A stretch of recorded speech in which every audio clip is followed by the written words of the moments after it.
요한복음 4장 15절부터 26절 말씀 보겠습니다.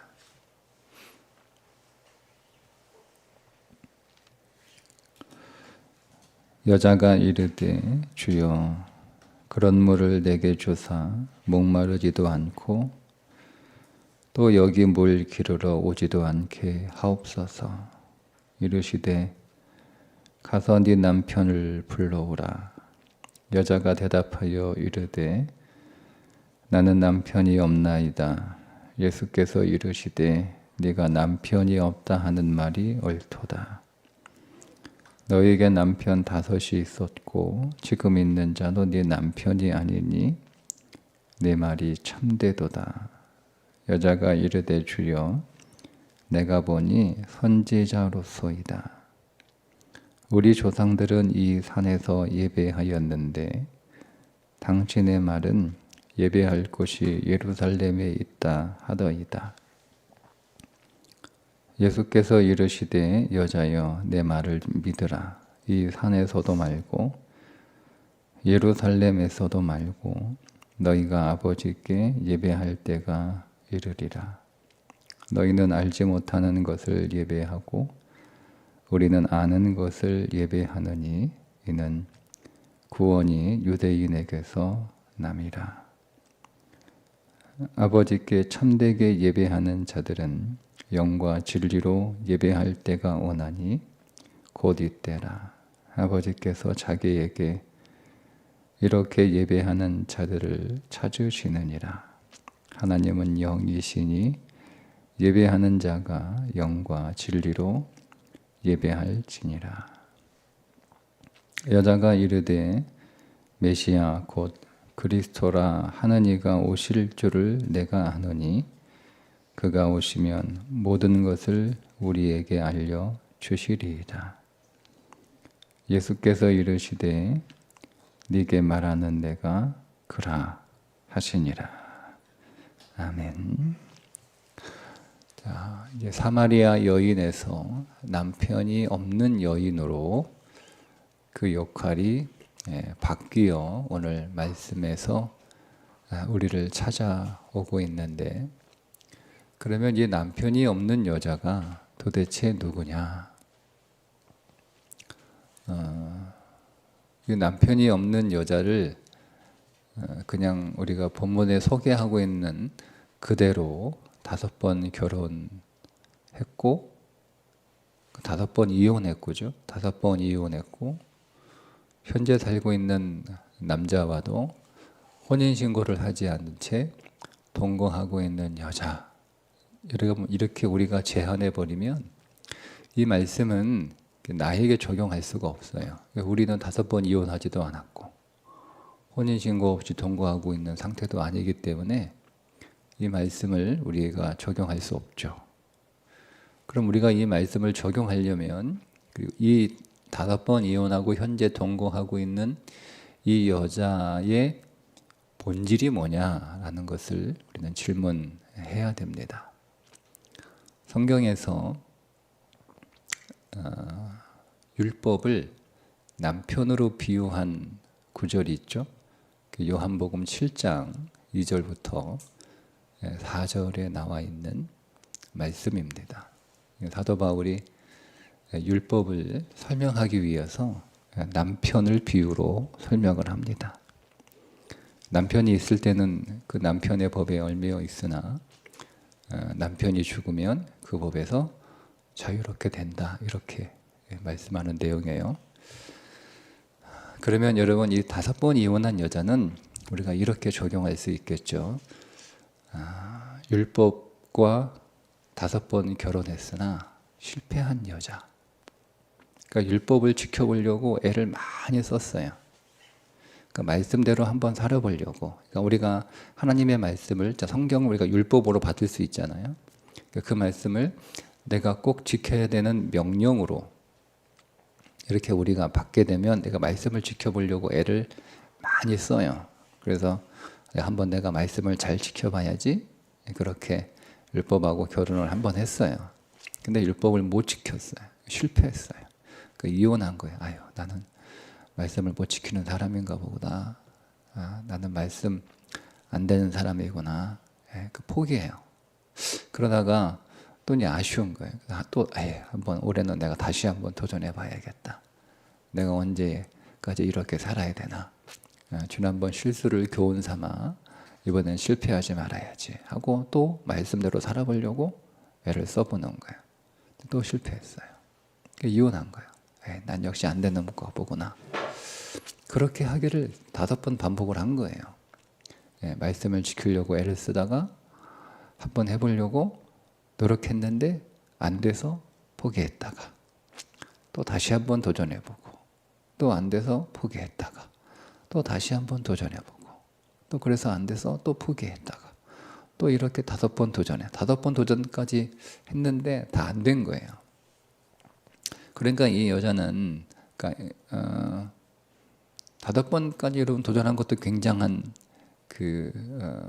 훌륭한 모습인데 뭐 한두 번 하다가 실패해서 대부분의 적지않은 성도들이 뭐 말씀은 어떻게 이 세상을 살면서 말씀을 다 지키나? 그러니까 말씀은 그냥 하나의 교과서고 표준이고 이상이고, 근데 우리의 현실은 말씀을 지킬 수 없는 현실이고, 그렇게 이제 말씀을 지킬 생각을 이제 거의 포기하는 상태로 자포자기로 살아가는 게 대부분 우리 성도들의 적지 않은 현실이잖아요.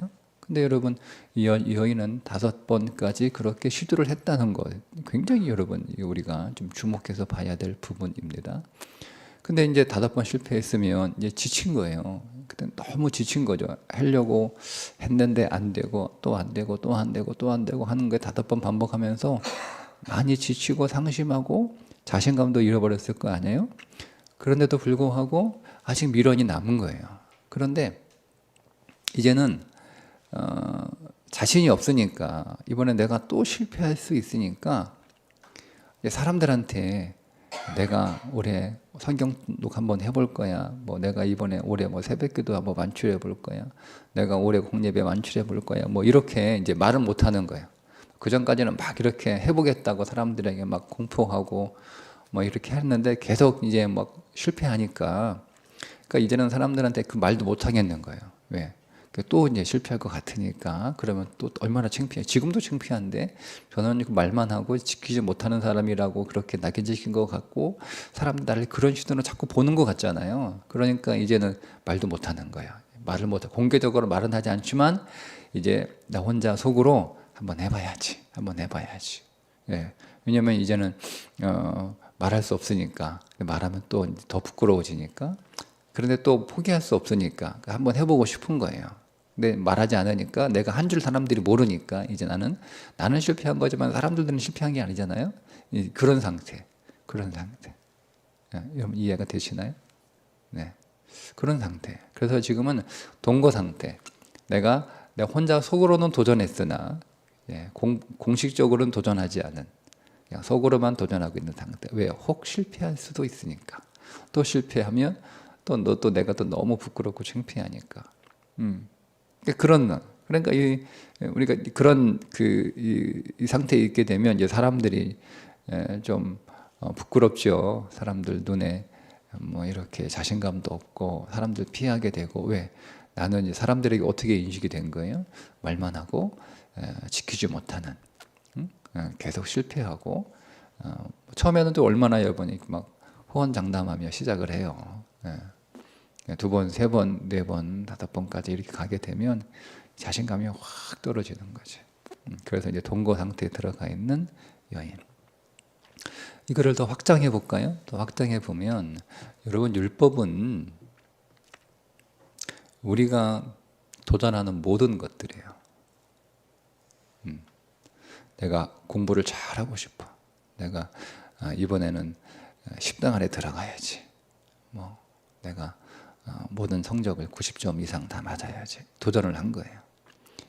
근데 그걸 이제 자기 열심히 이제 잠도 안 자고 학원도 열심히 다니고 예습 복습 철저히 하고 잠을 줄여가면서 노는 거 줄여가면서 핸드폰도 다 이제 없애버리고 막 이렇게 열심히 살아가는데 실패한 거예요.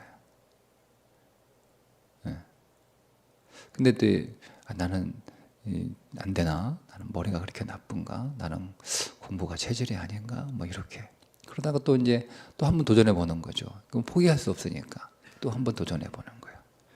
예. 그걸 여러분 다 바꾸면 돼요. 공부가 되든 뭐 돈이 되든 뭐 건강이 되든 뭐 다이어트가 되든 뭐 다 바꿔보세요. 그게 다 율법이에요. 그 목표가 율법이 아니라 그것들을 성취하기 위해서 하는 모든 삶들이 율법인 거죠. 결국은 그 율법인 거죠. 그런 삶이에요. 자, 그렇게 내가 계속 실패하고 도전했으나, 내가 계속 도전하고 계속 이렇게 결심하고 나아갔으나 번번이 실패해서 이번에는 사람들한테 얘기를 못 하는 거예요. 못 하는 거예요. 너 어디가 학원가 공부하러 이게 아니고 그냥 뭐 어딘 가, 뭐 이렇게. 너 요즘 뭐 하고 있어? 내가 다시 한번 도전하고 열심히 내가 성공하려고 새로운 프로젝트, 새로운 아이디어로 이렇게 말을 못 하는 거예요. 그냥 뭐 이렇게 사람들이 얘기 못 하는. 왜냐면 얘기했다가 또 실패하면 너무 창피하잖아요. 뭐 저 사람은 맨날 하는 것마다 실패하고 계속 이거 했다 저거 했다 바꾸기만 하고 뭐 이런 소리 이제 자꾸 이제 들리는 것처럼 그렇게 말하는 것처럼 생각이 되니까 말 못 하는 거예요. 그러니까 그냥 살아. 그냥 뭐 별거 없어 이렇게 하지 못하는. 그런 삶을 살고 있는 여인으로 여러분 우리가 좀 확장해서 해석을 하면 결국 이 사마리 여인은 내가 되는 거예요. 성경의 모든 인물들은 여러분 다른 나 자신이에요. 나 자신이에요. 내가 사마리아 여인과 같은 처지에 놓여 있는 거죠. 그래야 이 말씀은 내게 살아있는 말씀으로 적용이 되는 것이고 이 여인에게서 하셨던 예수님이 하시는 그 일은 지금 내 안에서 또 하시는 예수님의 일이 될 수 있어요. 근데 만약에 여러분 우리가 이 사마리아 여인을 이혼 5번 하고 현재 동거하고 있는 그런 여인으로 딱 우리가 제한해 버리면 나는 그런 사람 아니니까 예수님은 내 안에서 아무 일도 안 하시는 거예요. 그럼 내가 예수님이 일하시려고 뭐 굳이 뭐 이 여인처럼 이혼하고 동거하고 할 수는 없는 거잖아요. 그렇게 우리가 이 여인을 좀 확장시켜서 우리가 보고 제가 뭐 2가지 예를 드렸지만 비슷한 유형들의 이야기는 여러분들이 한번 여러분의 상황에서 한번 적용해 보시고 또 이 말씀을 다시 읽어보면 말씀이 조금 다르게 살아있는 말씀으로 적용될 수 있을 것 같아요. 물어봐 예수님이 나에게도 그물을 달라 이렇게 요청을 하니까 남편 불러와라 이렇게. 저 남편 없어요. 그래 네 말이 맞다. 네가 5번 네 남편이 5명이나 있었고 지금 있는 남자도 네 남편이 아니니 네 말이 참되다. 여러분 이 얘기는 무슨 말씀이냐면 이 여인이 자기의 죄를 정확하게 고백했다는 거예요. 이 부분이 굉장히 중요해요. 여러분 오늘 우리가 율법에 성공하지 못하고 매번 실패하는 거 이거를 여러분 나는 실패할 수밖에 없는 존재라고 하는 것을 인정하고 고백하는 거 굉장히 중요합니다. 그러니까 이것이 단순히 뭐 율법만이 아니라 제가 말씀드린 것처럼 다른 거 나는 공부를 잘하기 위해서 나는 뭐 돈을 잘 벌기 위해서 나는 건강하기 위해서 나는 성공하기 위해서 나는 열심히 수고하고 애쓰고 노력했으나 나는 계속 실패했던 사람입니다. 이게 짧은 내용이지만 자기의 실패와 자기의 부족함과 자기의 연약함과 자기의 모dum을 정직하게 인정하고 고백할 수 있는 것, 오픈할 수 있는 것, 그게 능력이에요.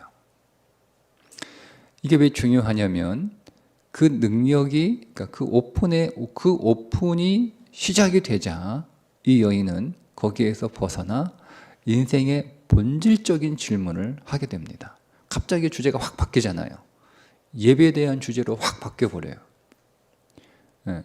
여러분 만약에 이 여인이 남편 뭐 어디 갔어요. 남편 어디 일하러 갔어요.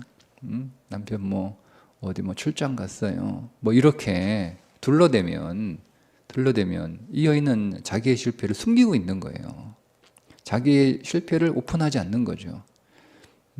그러면 여기서 더 이상 대화가 진전되지 않아요. 그러면 주님이 뭐라고 말씀하시겠어요? 너 왜 거짓말하냐? 뭐 이렇게 만약에 제가 상상을 한번 해봤어요. 너 왜 거짓말하냐? 너 남편 5이나 있었잖아. 지금도 남편하고도 혼인신고 안 하고 동거하고 있는 거 아니야? 사실은 정확하게 제가 문맥을 그 설명을 위해서 말씀드린 건 정확하게 이 여인은 5번째, 6번째는 아마 유대 사회에서는 혼인신고 없이 동거할 수 없어요. 그러니까 아마 이 여인은 유대는 일부 다처제 였으니까 아마 어떤 남자의 첩이었던 것 같아요. 그러니까 내용은 그래요. 정확하게 풀으면 그냥 제가 설명을 위해서 이렇게 이해를 위해서 조금 약간 각색을 한 거예요. 그렇게 예수님이 물어봐. 그러면 이 여자가 발끈할 거 아니에요. 당신이 언제 나 봤다고 그런 소리 하니? 이 사람 이상한 남자네. 뭐 이렇게 될 거예요, 그죠? 이상한 남자네. 참 괜히 사마리아 땅에 들어와가지고 유대인 남자가 아니 우리를 그렇게 혐오하는 것도 열받는데 말이야. 엄한 사람, 생사람 남는다고 언제 봤다고 나를 그렇게 부정한 여인으로 보고 있어. 참 재수 없어 하고 그냥 갔단 말이에요. 그러니까 안 되는 거 진전이. 더 이상 나가지 않아요. 여러분 우리가 하나님 앞에 여러분 여러분의 연약함과 여러분의 부족함과 심지어 여러분의 죄까지 정직하게 인정하고 정직하게 여러분 고백하고 오픈하는 거 굉장히 중요합니다. 씨름하지 마세요. 하나님하고 변명하지 마세요. 그분에게 설명하지 마세요. 하나님 맞습니다. 베드로가 여러분 주님 딱 만났을 때 주여 나는 죄인으로서이다. 내게서 떠나소서. 이 고백에서 우리는 우리의 모든 삶의 실패와 우리의 모든 삶의 연약함에서 드디어 해방되는 거예요. 우리가 우리 연약함을 감춘다고 되는 게 아니에요. 내 연약함, 내 부족함, 나의 실패, 여러분 나의 무능, 여러분 이런 거 부끄럽죠. 부끄러워요. 부끄러우니까 계속되는 실패 속에서 너무 부끄러우니까 결국 이제는 사람들한테 나는 실패했다라고 하는 것들을 드러내지 않기 위하여 동거하는 거잖아요. 결혼은 혼인신고 안 하고. 그러니까 사람들은 모르는 거지. 또 결혼해서 또 결혼식에서 또 저거 실패하면 어떻게 뭐 이런 부담감을 갖고 살아가는 거니까. 그러니까 우리가 숨기는 거예요. 숨기는 거예요. 우리는 사람들에게 우리의 허물과 우리의 약점과 우리의 실패와 우리 연약함, 우리의 무능을 사람들에게 말하고 싶지 않죠. 우리는 자랑하고 싶은 존재인데. 근데 여러분 그것에서 우리가 정직하게 말할 수 있어야 거기에서 벗어날 수 있고 인생의 본질에 대한 질문을 할 수가 있습니다.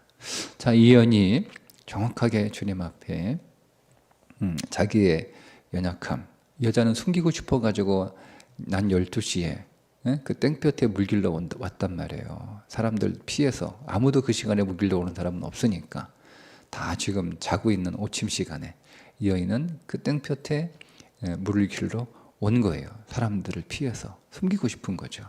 만나고 싶지 않은 거예요. 그런데 그리스도가 하시는 일이죠. 그리스도가 그를 정직하게 그의 모든 삶을 아주 정직하게 적나라하게 고백할수록 만들어내신 거예요. 그렇게 해요. 그렇게 하니까 그 다음 이 여인은 이제 주제가 바뀌어요. 갑자기 그동안 이 여자의 관심은 물이었어요. 물. 진짜 물에 대한 질문을 하게 되는 거예요. 그게 이 여인에게 있어서 예배입니다. 그러니까 우리에게도 예배죠. 우리는 이 산에서 예배를 드려야 한다고 오랫동안 그렇게 말하고 있고 지금도 이 산에서 기도하고 있는데 당신들은 예루살렘에서 예배된다라고 말한다. 어디가 진짜냐? 이렇게 질문을 하는 거예요. 바벨론에서 돌아온 스룹바벨이 성전을 지을 때 사마리아 사람들이 우리도 같이 짓자 이렇게 부탁을 하죠. 제안을 하죠. 근데 거절하잖아요. 혼혈, 피가 섞인 사람들이 하나님의 성전을 지을 수 없어요. 왜? 그들은 부정한 자들이니까. 부정한 자들이 성전 건축에 참여할 수 없다라고 단호하게 거절합니다. 그 사마리아 사람들은 성전 건축에 참여하지 못해요. 그 말은 그 성전에 예배할 수 없다는 얘기예요. 성전이 다시 세워졌는데 성전에 못 가는 거예요. 그럼 어떻게 되는 거예요? 그래서 사마리아에 성전을 짓습니다. 그리고 200년 동안 그 성전에서 예배를 드려요. 그러니까 스룹바벨 성전이 지어지고 200년 동안 유대 땅에는 예루살렘과 그리심산에 성전이 2개가 있었어요. 네. 그리고 200년 후에 킬키누스에 의해서 이 성전이 무너집니다. 성전이 이제 사라진 거 200년 뒤에. 그러면 이제 예루살렘에 가서 예배를 뭐 드리거나 해야 되는데 못 가는 거잖아요. 못 오게 하니까. 그래서 그리심산을 축복의 산으로 여겼던 사마리아 사람들은 그 성전이 무너진 그 터 위에서 계속 기도하고 있었어요. 그런 배경을 가지고 있었어요. 그들은 여전히 그리심산에서 예배하는 것이 맞다. 근데 유대인들은 무슨 소리냐, 예루살렘에 성전이 있는데 거기서 예배해야지, 이러고 있는 거예요. 그때 질문을 하는 거예요. 어디서 예배를 드려야 되나요? 라고 질문을 합니다. 예배에 관한 질문인데요. 여러분, 유대인들에게, 그러니까 사마리아인도 어떤 유대인들이잖아요. 어떤 의미에서 엄밀한 의미에서, 그러니까 모든 팔레스타인 땅에 살고 있는 모든 하나님의 백성들에게 있어서 그들의 삶의 본질은 뭡니까? 예배죠. 모든 삶의 본질은, 성경의 모든 본질은 예배예요. 예배예요. 하나님의 예배를 가르쳐 주셨고, 하나님은 예배자를 찾으시고, 심지어는 하나님 오늘 예배자를 기다리신다, 이렇게 말씀을 하시잖아요. 그 인생의 본질이 예배. 근데 여러분, 이 예배는 장소의 문제가 아니라는 거죠. 예배는 형식이 문제가 아니라는 거예요. 그래서 예수님께서 이 여인에게 하나님은 영이시니 예배하는 자가 영과 진리로 예배할지니라. 하나님은 이와 같이 영과 진리로 예배하는 자들을 찾으시느니라, 이렇게 말씀을 하세요. 그러니까 영과 진리로 예배하는 자가 참 예배자죠. 장소나 형식이 중요한 게 아니라 하나님 앞에 영과 진리로 예배해야 된다라는 것은 가르치네요. 그럼 우리 영과 진리가 뭐냐? 이렇게 해석이 많은데요. 그냥 간단하게 생각하시면 돼요. 사마리아인들은 진리가 없는 예배를 드리고 있죠. 엉뚱한 데서 예배 드리고 있는 거예요. 분명히 예루살렘 성에서, 하나님이 정하시는 곳에서, 하나님이 정하신 성전에서 예배를 드려야 되는데 엉뚱한 데 사마리아에다가 예배처소 만들어 놓고 거기서 예배했으니까 그들은 진리가 없는 거예요. 그죠? 네. 근데 그러면 예루살렘 성전에서 예배하고 있는 자들은 그러면 문제가 없느냐? 이들에게는 뭐가 없어요? 영이 없어요. 그러니까 이들이 예배에 관한 지식은 있어서 예루살렘 성전에서 하나님이 정한 장소에서 예배를 드리고 있으나 그들에게는 형식적인 예배, 하나님 앞에 영으로 드리는 예배가 아니라 그냥 형식적인 예배를 드리고 있는 거예요. 이렇게 두 개를 말씀하시는 거예요.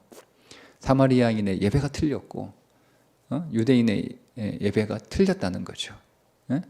그들은 예배에 대한 지식도 없었고 예배에 대한 영으로 드리지 못하는 그저 형식에 치우쳐 있는, 그냥 형식으로 그냥 예배 절차와 예배 제사 형식대로 잘 드리면 우리가 예배를 잘 드렸다, 이렇게 끝나는 거예요. 그 앞에 이제 그게 나오잖아요, 그죠? 성전에서 장사하는 사람들의 이야기가 나와요. 그들이 얼마나 영이 없는 예배가, 육으로 예배를 드리고 있는지를 이미 성전 정화를 하시면서 주님이 말씀해 주셨으니까 이게 그들의 예배잖아요. 그들이 재물 가지고 왔어. 재물 성경이 모세율법에 정한 대로 다 그 제물대로, 그 형식대로, 그 절차대로 제사를 잘 드렸어요. 근데 우리가 그 제사가 온전한 제사라고 보지 않잖아요. 형식만 잘 갖춘 거예요. 절차만 잘 지킨 거예요.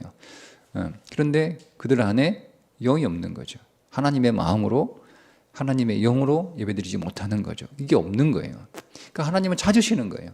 사마리아인들이 실패한 지식 없는 예배, 지식이 있는 올바른 지식 위에서, 성경은 계속 요한복음 하나님을 아는 지식에 관해 계속 말씀하고 있다라고 제가 말씀드렸죠. 하나님을 제대로 알고 있는 사람들이 형식으로 드리는 예배가 아니라 정말 하나님의 마음으로, 하나님의 뜻으로, 그게 하나님의 영으로예요. 뜻으로 하나님 앞에 드리는 육신으로 드리는 예배가 아니라 정말 그들 안에서 일하시는 그리스도의 영으로 드리는 예배, 그렇게 예배하는 자들을 찾으신다라는 말씀이에요. 저는 그런데 이 말씀을 이렇게 한번 해석을 했어요. 물과 성령으로 거듭난 자, 하나님 나라를 볼 수 있다라는 그 니고데모의 대화를 제가 여기 이 본문으로 가지고 와서 물과 성령으로 왜 다른 표현이 영과 진리로 표현하신 게 아닌가라는 생각을 하게 됐어요. 왜냐하면 여러분, 거듭난 자가 진짜 예배를 드릴 수 있어요. 하나님 나라를 보지 못하는 자는 예배를 제대로 드릴 수 없어요. 이거 당연한 거 아닌가요? 네. 하나님 나라 가면 우리가 해야 하는 게 뭐죠? 요한계시록 4장에 정확하게 우리는 하나님 나라에서 뭐 하는지를 기록하고 있어요. 하나님 나라에서 우리 예배합니다. 그 나라 가면 할 거 아무것도 없어요. 계속 하나님만 예배해요. 쉬지 않고 하나님을 경배하고 하나님을 찬송하고 계속. 그래서 천국의 그림을 요한계시록 4장에서 딱 보여줘요. 너희들 천국 가면 하루 24시간 계속 예배한다. 거기서는 예배가 끊이지 않는 곳이에요. 그걸 보는 거예요. 하나님 나라 가니까, 여러분, 하나님 나라 가면 무슨 뭐 보석으로 지어진 집에서 뭐 그거는 여러분 하나님 나라 잘못 이해하고 있는 거예요. 예. 하나님 나라는 그런 곳이 아니에요. 하나님 나라 가면 우리는 계속 하나님을 예배해요. 그게 우리 인생의 가장 기쁨이고 가장 큰 행복이에요. 행복이 뭐냐? 예배하는 거예요. 예배하는 거예요. 예. 근데 우리가 이제 헛된 것을 예배하는 거잖아요. 그러니까 우리의 모든 삶이 다 예배예요. 공부를 잘하려고 하는 사람은 그 공부가 예배가 되는 거죠. 그죠? 돈을 많이 벌려고 하는 사람은 그 돈이 그의 삶의 예배가 되는 거예요. 그게 예배예요. 근데 하나님 나라가 거듭나 딱 이렇게 보게 되니까 그 눈에 예배가 보이는 거잖아요. 하나님 나라 가니까 예배하네? 하루 종일 하나님 경배하고 찬송하네? 우리가 천국 가서 하는 게 그게 예배하는 삶이고 그게 천국이구나. 그게 하나님 나라구나. 거기에 참 기쁨이 있구나. 그렇게 오늘 우리가 하나님을 예배할 때 우리 안에 근심도 눈물도 걱정도 두려움도 질병도 아무것도 없구나 하는 것들을 보잖아요. 그게 거듭난 자예요. 그러면 우리가 이 땅에서 뭐 할 거예요? 하나님 나라 가서 우리가 예배하는 거라면 우리가 이 땅에서 예배자로 살아야겠네 하는 게 정확히 분명해지죠. 그러니까 오늘 우리가 여러분 예배할 때 오늘 우리가 드리는 그 예배가 우리가 어떤 눈을 가지고 예배를 드리냐가 달라지는 거예요. 그러니까 우리가 이 땅에서 하나님 나라에서 우리가 하게 될 그 예배를 본 거듭난 사람은 이 땅에서 예배를 드릴 수밖에 없는 거예요. 그리고 그 예배를 온전하게 드릴 수밖에 없는 거죠. 여러분 어떻게 그런 사람의 예배를 형식적으로 드려요? 그러면 하나님 나라의 예배를 본 사람은 하나님 나라는 어떤 예배일까? 그 예배를 공부할 거 아니에요. 그 말씀 안에서 레위기에 나와 있는 제사가 예배의 그림 모형이니까 그거를 공부할 거 아니에요. 그 모든 제물의 의미, 절차의 의미 볼 거 아니에요, 그죠? 그리고 그렇게 예배하는 자가 여러분 어떻게 육신으로 형식으로 예배를 드려요? 하나님의 마음으로, 하나님의 영으로 예배를 드릴 수밖에 없는 거예요. 저는 그래서 영과 진리로 예배하는 자라고 하는 이 말씀은 물과 성령으로 거듭난 자의 또 다른 더 깊은, 더 전진된 표현이다라고 그렇게 생각이 돼요. 그렇게 묵상을 한번 해봤어요. 그러면 하나님이 찾으시는 예배자는 어떤 예배자예요? 거듭난 자가 드리는 예배자예요. 거듭난 자가.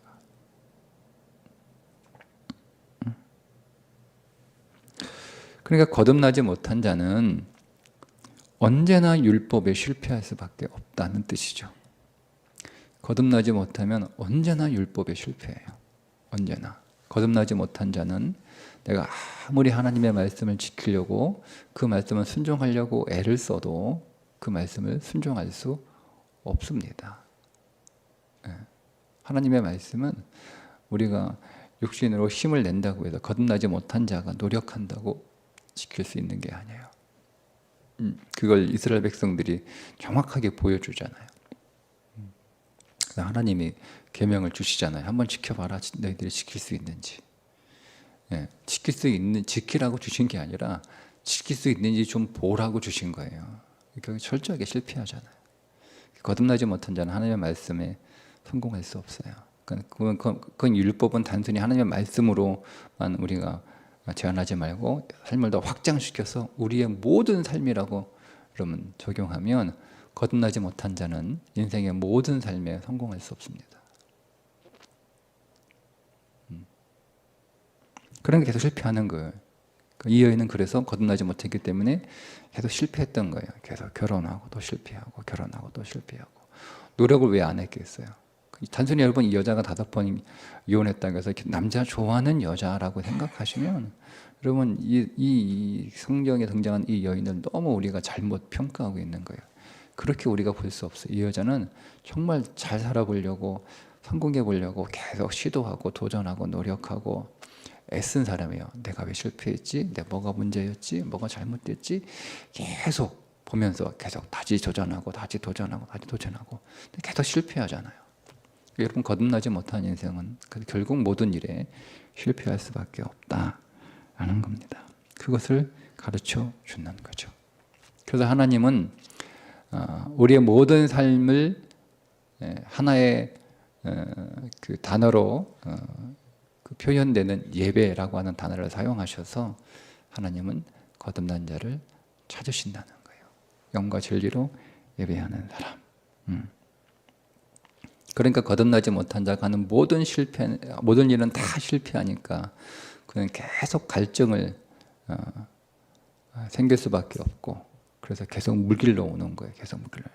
그러니까 나도 이제 더 이상 물길로 오지 않도록 계속 내 안에서 샘솟는 물을 달라라고 이야기할 때 주님이 계속 대화를 그렇게 이어나가시는 거예요. 남편 데려와라. 남편 없습니다. 네 말이 참되다. 내가 솔직하게 얘기하는구나. 그러면 예배 어디서 드려야 됩니까? 예배는 장소나 형식의 문제가 아니다. 예배는 영과 진리로 하나님이 예배하는 자를 찾으신다. 영과 진리로. 이거 거듭나야 된다는 거예요. 여러분, 따라서 우리의 모든 죄가 그리스도 안에서 해결되고 종결되고 끝났고 내가 그리스도 안에서 새롭게 되었다라고 하는 이 믿음의 확신과 체험이 우리 안에 있을 때 결국 여러분의 인생의 문제를 해결할 수 있습니다. 여러분이 노력한다고 인생의 문제가 해결되지 않아요. 여러분들이 애를 쓴다고 인생의 문제가 해결되지 않아요. 여러분들이 계속 여러분의 실패를 계속 분석하고 그 실패를 교훈 삼아 다음에는 이와 같은 실패를 하지 않기 위해서 다 준비하고 대비하고 다시 한번 여러 번 도전한다고 해서 여러분 성공할 수 없습니다. 우리는 하나님 앞에 거듭난 예배자가 되어야만 여러분의 인생은 비로소 성공할 수 있고 그때 거기에서 행복을 찾을 수 있어요. 진짜 행복을 찾을 수 있어요. 그러면 제가 어제 말씀드린 것처럼 자연이 찾은 행복은 진짜가 아니라면 그러면 우리는 어디 가서 행복을 찾을 수 있느냐? 그리스도를 인격으로 만날 때 우리는 비로소 진정한 행복을 찾을 수 있는 것입니다. 결국 오늘 우리의 삶은, 오늘 하루의 삶은 어떤 삶을 살아야겠죠? 우리가 영과 진리로 사는 삶, 거듭난 자로 살아가는 삶, 그리스도를 인격으로 만나는 삶. 오늘 우리가 하나님을 예배하는 자로 살아가는 삶. 여러분, 그러니까 공부를 예배로 삼지 말고 공부를 하나님을 예배하는 과정으로 삼는 거예요. 돈을 예배로 삼지 말고 돈을 하나님을 예배하는 과정으로 삼는 거예요. 그때 오늘 우리는 비로소 성공할 수 있는 행복한 인생을 살아갈 수 있다라는 것이 오늘 이 남편이 없는 여인과의 대화에서 우리에게 주는 메시지입니다. 오늘도 우리는 하루의 삶이 하나님을 예배하는 영과 진리로 살아가는 하루, 거듭난 자로 살아가는 예배의 삶 꼭 되시기를 주님의 이름으로 축복합니다. 기도합니다.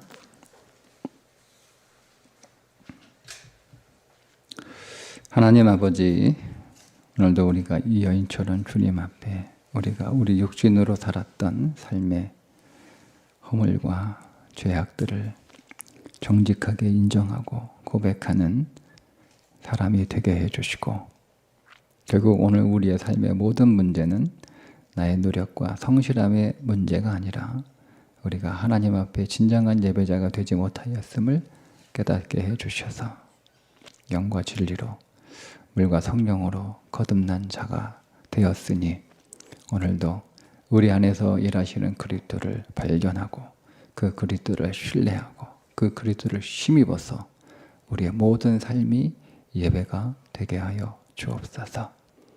그래야 그 예배를 통하여 우리에게 하늘로부터 오는 놀라운 기쁨으로 충만케 하여 주시고, 비로소 오늘 우리의 모든 갈증들이 해소되어 그리스도 안에서 행복한 하루가 되게 해 주옵소서. 예수님의 이름으로 기도합니다. 아멘.